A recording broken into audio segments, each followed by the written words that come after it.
हरियाणा के बिजली मंत्री अनिल विज ने विपक्ष पर तंज कसते हुए कहा कि कांग्रेस के मंथन में सिर्फ जहर ही जहर है। वहीं कुमारी शैलजा को चिंता न करने की सलाह दी और कहा कि जल्द अंबाला से उड़ान शुरू होगी। वहीं भूपेंद्र सिंह हुड्डा ने अपने एक बयान में कहा कि हरियाणा सरकार किसानों को खाद और एमएसपी दोनों ही देने में विफल साबित हो रही है, जिस पर तंज कसते हुए हरियाणा के परिवहन बिजली मंत्री अनिल विज ने कहा कि बड़े तरीके से किसानों को खाद दिया जा रहा है और खेप भी मंगवाई हुई है। किसानों को किसी प्रकार की कोई दिक्कत नहीं होगी। वहीं कांग्रेस का मंथन पूरा हो चुका है और सामने आया है कि हरियाणा में कांग्रेस की हार का जिम्मेवार दोनों ही गुट हैं, जिस पर तंज कसते हुए अनिल विज ने कहा कि मंथन तो पहले भी हुआ था जिसमें विष और अमृत दोनों मिला था, लेकिन कांग्रेस के मंथन में सिर्फ विष ही विष है। वहीं कुमारी शैलजा ने भाजपा से सवाल करते हुए कहा कि मैनिफेस्टो में जो वायदे भाजपा ने किए थे वो कब पूरे होंगे। इस पर विज ने पलटवार करते हुए कहा कि भाजपा जो वायदे करती है वे जरूर पूरे होते हैं,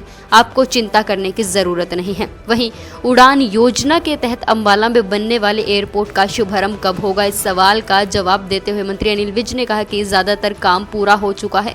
एयरपोर्ट में एविएशन डिपार्टमेंट के सामने स्कैन करने वाली मशीनें लगी हैं, जिसके लिए उन्होंने बोल दिया कि और जल्द से जल्द इन मशीनों को उपलब्ध करवाकर उड़ान शुरू करने की बात कही है।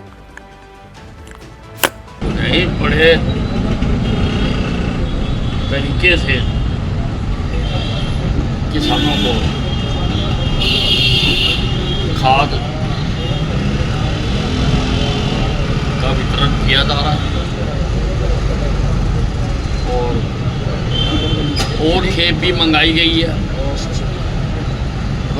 ब्रेक आ गया हुआ है और किसानों को किसी प्रकार की कोई दिक्कत नहीं होने देगी। साहब, जो मंथन था कांग्रेस का पूरा हो चुका है और उसमें ये निकला है कि दोनों ही गुट जो है वो हार में दोषी है। हाँ, मैंने भी सुना है कि कांग्रेस ने मंथन किया है। मंथन पहले भी हुआ था सागर का, उसमें विष भी मिला था और अमृत भी मिला था, लेकिन कांग्रेस के मंथन में जहर ही जहर मिला है। सर, कुमारी शैलजा ने कहा है कि भाजपा ने मैनिफेस्टो में कहा था कि चुनाव जीतेंगे तो 2100 रुपये महिलाओं को देंगे, वो कब देंगे? भाजपा ने जो जो कहा हुआ है वो हम देंगे। बहन जी, आपको चिंता करने की आवश्यकता नहीं है। जो जो हमने कहा है हम सब करेंगे। अच्छा, अंबाला में बनने वाले एयरपोर्ट से फ्लाइट कब से शुरू हो रही है? क्या स्थिति जो है वो इस वक्त एयरपोर्ट की चल रही है? देखिए, अंबाला छावनी का एयरपोर्ट पूरी तरह से तैयार है। उसमें एविएशन डिपार्टमेंट ने अपनी सामान को स्कैनिंग करने की मशीन लगानी है। उनसे बात हो गई है, उनको कह दिया गया है और मैं आज एविएशन मिनिस्टर से बात करने की भी कोशिश करूँगा कि जल्दी से जल्दी वो मशीन हमें दिलाई जाएगी ताकि यहाँ से उड़ाने शुरू की जा सके। कितना जो है सरकार ने फ्री कर दिया डायलिसिस। ये बहुत अच्छी बात है।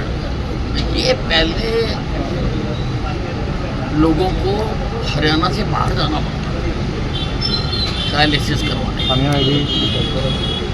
लेकिन अधिकतर जिलों में जब मैं स्वास्थ्य मंत्री था मैंने ये सुविधा उपलब्ध करा दी थी कि मेरे प्रदेश के लोगों को, क्योंकि डायलिसिस का भी खर्चा और पेशेंट को लेके जाना पड़ता है, गाड़ी का भी खर्चा काफ़ी पड़ता था और ये रेगुलर करानी पड़ती, इसलिए वो पिछले 3-4 साल से सभी जगह पर डायलिसिस हो रही है। और अब अच्छी बात ये मुख्यमंत्री राज सिंह सैनी ने उसको फ्री करने में लगे हैं और सफाई व्यवस्था भी सुचारू रूप पर अब करने लगे हैं। किस तरह से देखते हैं इसको? देखिए, मैंने पहले दिन कह दिया कि मेरा नारा है काम किया है काम करेंगे, और अधिकारी भी उसको रट लें और उसको सार्थक करें। जो जो काम है, जिसका सफाई का काम है वो सफाई करें, जिसका सीवरेज का काम है वो सीवरेज को ठीक करें, जिसका बिजली का काम है वो बिजली को ठीक करें। हमारे साथ तो वही अधिकारी रह सकते हैं जो इस नारे के अनुरूप अपने आप को ढाल लेंगे।